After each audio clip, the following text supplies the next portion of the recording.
ఉన్నప్పుడు మీకేమనిపిస్తోంది? సార్ నేను ఇంతకుముందు చెప్పిన విద్యాసాగర్ కు భ్రమలు ఉన్నాయి, అది వేరే సంగతి. విద్యాసాగర్ భ్రమలు ఉన్నాయా లేకుంటే అవే తప్ప ఇంకేం మాట్లాడే స్వేచ్ఛ లేదా? వాళ్ళు. ఎందుకంటే సార్ ఇక్కడ నేను క్లియర్ గా చెప్పదలుచుకుందామంటే, ఇప్పుడు క్రిమినల్ కేసు, ఆయన క్రిమినల్ లాయర్ కనుక అయితే క్రిమినల్ కేసుల్లో వంతుల వారి ఉండదండి విచారణ. రెండవది ఏమంటే సునీత గారు కూతురు కాబట్టి ఆమె వెంటబడుతుంది. ఇప్పుడు పోలీస్ ఇన్వెస్టిగేషన్ ఒకసారి ప్రారంభమైతే పోలీస్ ఇన్వెస్టిగేషన్ పోలీస్దే బాధ్యత ఆ కేసు రుజువు చేయడం కానీ ఆ కేసును డైల్యూట్ చేయడం కానీ. అవును, ఈరోజు సిబిఐ ఉద్దేశపూర్వకంగా, నేను ఆరోపణ చేస్తున్నాను సార్, ఉద్దేశపూర్వకంగా సిబిఐ ఈ కేసును డైల్యూట్ చేస్తుంది. దీని వెనుక రాజకీయ కారణాలు ఉన్నాయి, బీజేపీ పాత్ర ఉన్నది, కేంద్ర ప్రభుత్వం పాత్ర ఉన్నది, రాష్ట్ర ప్రభుత్వం నోరు మెదపడం లేదు, బీజేపీతో ఉండేటువంటి సంబంధాల రీత్యా వివేకానంద రెడ్డి గారికి అన్యాయం చేస్తున్నారని ఆరోపణ చేస్తున్నాను నేను. ఎందుకంటే దానికి హేతుబద్ధమైన కారణాలు ఉన్నాయి సార్. ఇప్పుడు ఒక దశ చేసి ఆపేసి సుప్రీంకోర్టుకి ఇచ్చేస్తారండి, అయిపోయింది మాదని. ఎట్లా ఇస్తారండి? ఒక ప్రైమ్ ఇన్వెస్టిగేటివ్ ఏజెన్సీ అట్లా ప్రతి క్వశ్చన్కి ఆన్సర్ చేయాలి వాళ్ళు. అట్లయితేనే క్రిమినల్ కేసు నిలబడేది. ప్రతి క్వశ్చన్కి ఆన్సర్ చేయకపోతే కేసు లేచిపోతుంది, కేసు కొట్టేస్తారు. అది తెలుసు వాళ్ళకు. కాబట్టి కేసు కొట్టేయడానికి సంబంధించినటువంటి పునాది అంతా తయారవుతున్నారు.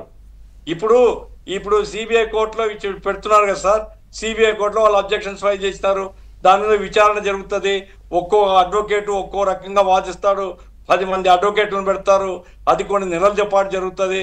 ఆ తర్వాత ఏదైనా పొరపాటును మేము ఇన్వెస్టిగేట్ చేయమని ఆర్డర్ ఇస్తే వెంటనే హైకోర్టుకు పోతారు, హైకోర్టులో మళ్ళీ విచారణ జరుగుతుంది, ఆ తర్వాత సుప్రీంకోర్టుకు పోతారు.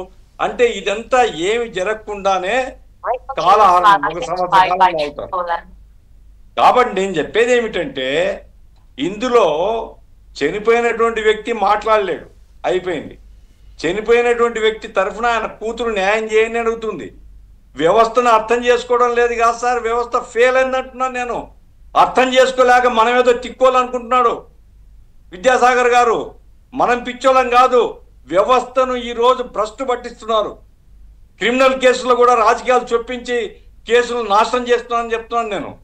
అందుకోసం ఇప్పుడు ఒకే ఒక్కడు ఆధారం సార్. ఇప్పుడు ఆ రంగన్ ఉండే, ఇంతకుముందు రంగన్న చనిపోయినాడు, ఇప్పుడు దస్తగిరి ఉన్నాడు.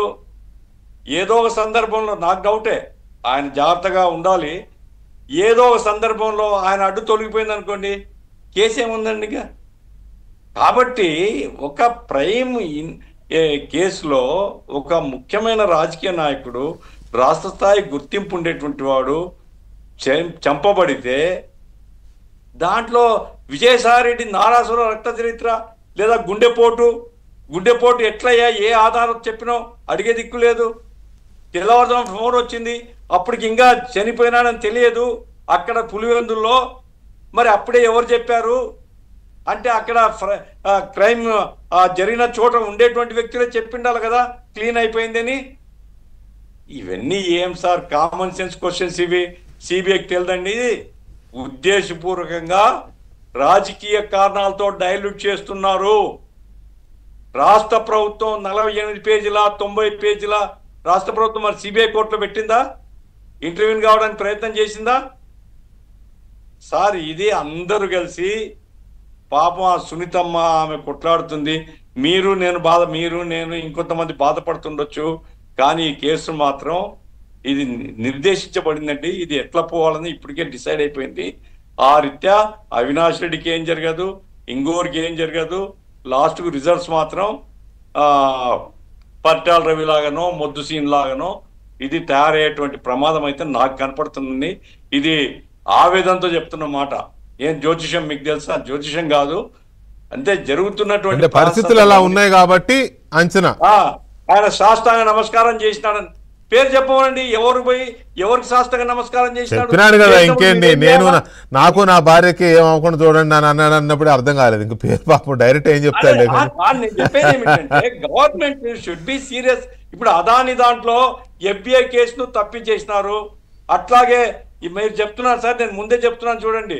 ఈ మద్యం కేసు పోయింది, జత్వాని కేసు పోయింది, ఇది కూడా ఇంతే సంగతులు. ఈ రకంగా ఉంటే ప్రజలు గమనిస్తున్నారు సార్. తాత్కాలికంగా బాగానే ఉంటది, విద్యాసాగర్ గారు బాగా మంచిగా చెప్పొచ్చు, లేదా గవర్నమెంట్ ఇంకా చెప్పొచ్చు. ప్రజలు మాత్రం గమనిస్తున్నారు. ప్రజలు మాత్రం ఒక్కసారి ఇది చాలా దుర్మార్గం అనేటువంటి భావనకు వస్తే మాత్రం ఎవరు చెప్పినా ప్రజలు వాళ్ళ నిర్ణయం వాళ్ళు తీసుకుంటారు. రైట్. ఒకసారి దాంట్లోకి వెళ్లే ముందు దస్తగిరి, మీకు గఫూర్ గారు చెప్పినట్టుగా అంటే ఎవరో మెసేజ్ కూడా పెడుతున్నారు, సాక్షులందరూ లేకుండా పోయేంత వరకు ఈ దర్యాప్తు ఇలాగే సాగదీస్తారు, తర్వాత ఏమి ఉండదని చెప్తారని. ఇప్పుడు గఫూర్ గారు అన్నట్టుగా దస్తగిరి జాగ్రత్తగా ఉండాలి అని ఒక